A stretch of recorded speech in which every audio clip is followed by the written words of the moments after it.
Y vamos a hablar de la ley de glaciares, como lo anticipábamos en los títulos, Ezequiel, que tenía que ver con estas movilizaciones que hubo en toda la Argentina, en las ciudades más importantes, este debate que se generó en la Cámara de Diputados para arrancar, con gran cantidad de votos afirmativos en cuanto a la reforma de esta ley y con un montón de cuestiones para analizar, para ver, para escuchar, para entender, además. Está Lucas Michelud del otro lado, es el director ejecutivo de la Asociación de Abogados Ambientalistas de nuestro país. Bueno, y consultarle a Lucas qué fue lo que pasó ayer en la Cámara de Diputados para entender. Lucas, ¿cómo te va? Buen día. ¿Qué tal? Muy buenos días, ¿cómo andan? Gusto en saludarlos. Igualmente. ¿Qué fue a ver, qué es la ley de glaciares? Para alguien que no entiende nada, que lo ve como algo lejano, como no lo tenemos así como apropiado. Está bien. No, a ver, la ley de glaciares, la ley que se sancionó en el 2010, un gran consenso político y social, donde se determinó en aquel momento que no había permiso, no había licencia para hacer minería o explotaciones hidrocarburíferas o proyectos de gran infraestructura sobre las reservas de agua dulce. Los glaciares son eso fundamentalmente. Los grandes reservorios de agua dulce en nuestro país abastecen a 7 millones de personas y es la naciente de 69 cuencas, ¿no? Muchísimas provincias cordilleranas se desarrollan a partir del agua de estas nacientes, pero además, por el ciclo hidrológico, abastece a otras provincias de manera indirecta. Y en aquel momento se sancionó esta ley, no como viene sosteniendo el gobierno nacional, los aliados y la propia mesa minera, que es una ley antiminera, sino que es una ley que puso un límite sobre el 0,2% del territorio nacional. Fíjense, estamos hablando de menos del 1%. Minería sí, para todo nuestro país, pero minería no para las reservas de agua dulce. Ese fue básicamente el consenso y ahí se diseñó la ley, ¿no? De ahí se establecieron un montón de principios de ordenamiento del territorio, se creó a partir de designar al IANIGLE, un Instituto Técnico Científico del CONICET, un inventario que en 10 años relevó casi 17.000 glaciares. Eso fue lo que se corrió ayer, eso fue el límite que se traspasó ayer en el Congreso Nacional, ya había sucedido en el Senado antes, de entender en este clima de época de reprimerización de la economía de nuestra activista que se puede hacer minería sobre la reserva de agua dulce, ¿no? Se puede dinamitar los glaciares, se pueden dinamitar los ambientes periglaciares, se pueden utilizar lo que utiliza la minería a gran escala en nuestro país y en el mundo, que son un montón de elementos químicos, por ejemplo el cianuro, ¿no? La verdad que estamos muy preocupados porque el precedente que genera el Congreso Nacional, este Congreso Nacional, es nefasto, ¿no? Es la apertura a un retroceso histórico, ¿no? Ya haber retrocedido en esta ley con el consenso y con el agua, ¿no? Con el agua, podemos hablar mucho sobre el agua. Así que bueno, de todos modos, el panorama era ese, hay un condicionamiento muy directo del gobierno nacional a los gobernadores, a las cajas provinciales, podemos también hablar de eso. Y bueno, esto recién empieza. Nosotros estamos dando ese mensaje porque lo de ayer también fue histórico, 70 puntos de movilización en todo el país y una audiencia histórica. Les habrán 106.000 personas inscritas, no hay antecedente en el mundo de esto, ¿no? Entonces no fue, como pretendía el gobierno y las mineras, un trámite tan exprés como el que querían, pero finalmente terminó primando, ¿no?, los condicionamientos económicos, las bajadas de línea de los gobernadores a sus legisladores, ¿no?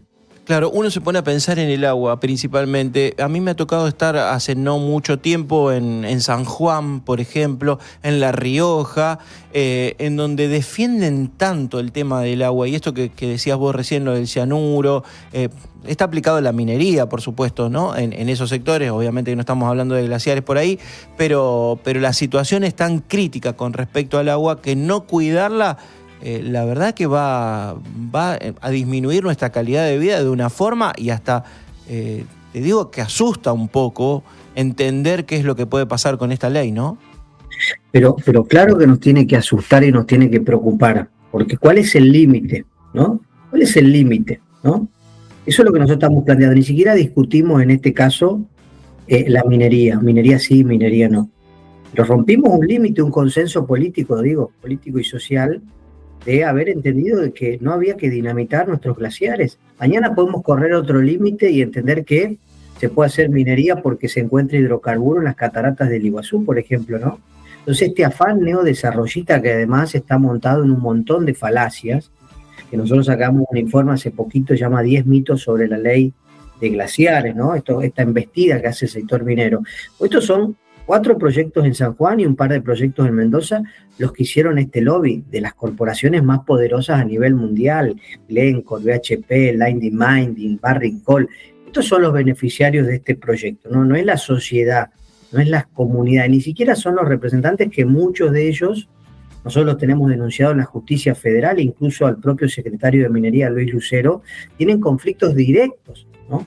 Asesoran o tienen consultoras que asesoran a mineras o a empresas que son proveedoras de servicios a mineras, ¿no? Entonces, nos tiene que preocupar muchísimo, porque habilitar esto implica un proceso de retroceso cuyos impactos van a llevar tiempo. No es que mañana ya vamos a tener un impacto, pero como vos bien señalabas, estas provincias, que son San Juan y Mendoza, fundamentalmente las dos promotoras de esta reforma, están en emergencia hídrica hace 15 años. Terrible. Tienen agua. Tienen agua. Tienen Lo de agua. San Juan, vos sabés que yo lo viví en carne propia. Tienen que caminar no sé cuánto, ir arriba de la montaña, buscar, tener la manera de recibir agua de alguna forma, bajar para, no sé, una localidad de 100 habitantes de San Juan. Es desesperante como están. La verdad no lo entendemos nosotros en esta parte de la ciudad, porque tenemos agua y en Rosario no nos falta, gracias a Dios. Pero vos decís, la flauta, ¿cómo está esa gente? Sí, es así, es literal. Mendoza, digo, ¿quién no fue a Mendoza? Mendoza tiene todo un sistema de acequias para todas esas aguas de deshielo. Esas aguas que proviene de los ambientes glaciares o periglaciares. Ahí están las nacientes, ¿no? Y proyectos como, por ejemplo, Proyecto Vicuña, es uno de los 4 proyectos en Mendoza que se juntó con el presidente Milei en 2 oportunidades. Uno lo hizo de una manera aparte totalmente desagradable, mientras se incendiaba la Patagonia hace un mes y medio atrás. Estaban reunidos en Casa Rosada toda la mesa minera, entre ellos los del Proyecto Vicuña, sonriendo ante las cámaras y haciendo el lobby, ¿no? El Proyecto Vicuña, por el propio estudio de la minera, va a requerir 2.000 litros de agua por segundo durante 30 años. 2.000 litros de agua por segundo durante 30 años, las 24 horas del día, porque estos proyectos no paran, ¿no? Sacan hasta el último kilo de mineral y se van, ¿no? Entonces, la verdad que el acto de entrega, de pérdida de soberanía nacional, de pérdida de soberanía sobre nuestros bienes comunes, nos preocupa muchísimo, porque estamos entrando en otra era, ¿no? Claro. Dentro de lo que es la política pública. Lucas, Ezequiel te saluda de este lado. Preguntarte, ¿no?, con respecto a esta nueva ley de glaciares, con estas modificaciones que amplía, digamos, de una protección total a una flexibilización, digamos, en este caso, para poder hacer explotación minera. Preguntarte en primera instancia, minería, ¿de qué estaríamos hablando? ¿Cuáles serían aquellos sectores que estarían explotando? Si es cobre, si es litio, ¿a qué se refiere, digamos, en esta parte, digamos, de los glaciares? Y por otro lado, ¿cuál es el argumento, más allá de traer inversiones extranjeras por parte del gobierno nacional, ¿no? Porque un poco el eje central, creo yo, o me explicarás vos bien, Lucas, acerca de la ley glaciares, es traer inversiones. Pero más allá de eso, ¿cuál es el objetivo que podés identificar por parte del gobierno nacional, no? Son básicamente cobre y litio, los dos que vos dos mencionabas. Sí. Hay también oro y plata, por supuesto, pero estos emprendimientos, estamos hablando, insisto, que hay 200 emprendimientos que están en pugna por la ley de glaciares, que, quiero volver a repetir, protege el 0,2% de la superficie del territorio. Nada. Lo último que nos quedaba sin minería, bueno, van a ese lugar, ¿no? Pero son básicamente esto, ¿no? Por un lado, proyectos de desarrollo minero, de minería de carbonato de litio, muy fuerte en Salta, por ejemplo, en Jujuy, y después minería metalífera más en la cordillera y precordillera, ¿no? Con el boom del cobre. Pero esto, a ver, también para ponerlo en contexto, No es que no se viene haciendo minería metalífera, no se viene extrayendo minerales en nuestro país. Hace 30 años lo viene haciendo. No hay provincia tal vez más minera que San Juan. Van hace 30 años que hace minería a gran escala. Ha tenido inclusive las propias corporaciones que han presionado para que salga esta ley, como la Barrick Gold, los desastres más grandes de la historia argentina, como por ejemplo el derrame de cianuro en Hachal, ¿no? Contaminando el río Hachal, contaminando 4 cuencas más, que todavía siguen impunes en la justicia federal, ¿no? Pero San Juan tiene San Juan tiene como provincia minera el 34% de pobreza sobre el 28%, que es el promedio de la nacional o la media nacional. No es que estamos hablando de una provincia que despegó, como dice el gobierno, ¿no? Que las inversiones, eso es una falacia, ¿no? Que lo vienen sosteniendo reiteradamente hace 30 años. Ya le dieron el RIGI, 30 años de estabilidad cambiaria de manera impositiva y jurídica. No tienen retenciones el sector minero. Está liberalizado. Solo hacen una declaración jurada y ¿saben cuánto pagan de regalías a los gobiernos provinciales, que son los titulares de los dominios? ¿Cuánto? No llega al 1,7, 1,8%, no llega al 2%, ¿no? Entonces digo, la minería como tal es un modelo de saqueo.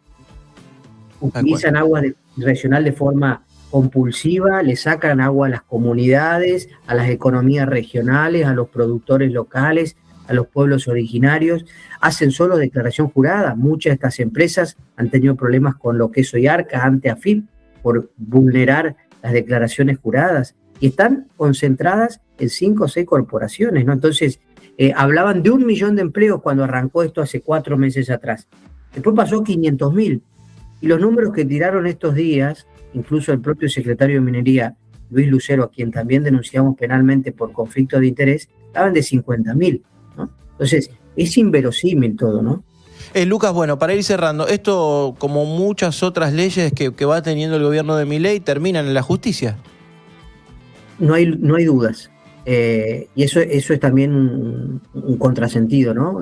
El gobierno que busca seguridad jurídica para las corporaciones, nosotros buscamos seguridad jurídica para las comunidades y el acceso al agua. Esto termina en la justicia. Va a haber multiplicidad de amparos, multiplicidad de medidas judiciales. Nosotros formamos parte de una gran coalición de organizaciones y estamos trabajando en lo que va a ser la acción judicial más grande del mundo, así como fue la audiencia, mal llamada audiencia, porque finalmente se limitó la participación a 300 personas aproximadamente sobre 106.000, pero esto termina en la justicia y termina en la Corte Suprema, que ya en el 2019, en el caso Barrick Gold, se expidió sobre esta ley y reafirmó la constitucionalidad contrario a lo que pretendía la Barrick Gold, ¿no? Entonces, la verdad que es una irresponsabilidad política y parlamentaria haber avanzado, desconociendo la propia doctrina del Superior Tribunal de Justicia, desconociendo lo que pasa en las calles, desconociendo los principales posicionamientos académicos de constitucionalistas, de juristas muy destacados. Así que nosotros vamos a seguir y no tenemos dudas que la justicia, como hizo con la reforma laboral, va a poner límites y va a declarar inconstitucional esta reforma. Un abrazo, Lucas. Gracias por este contacto. Gracias a ustedes por el espacio. Un abrazo, Lucas.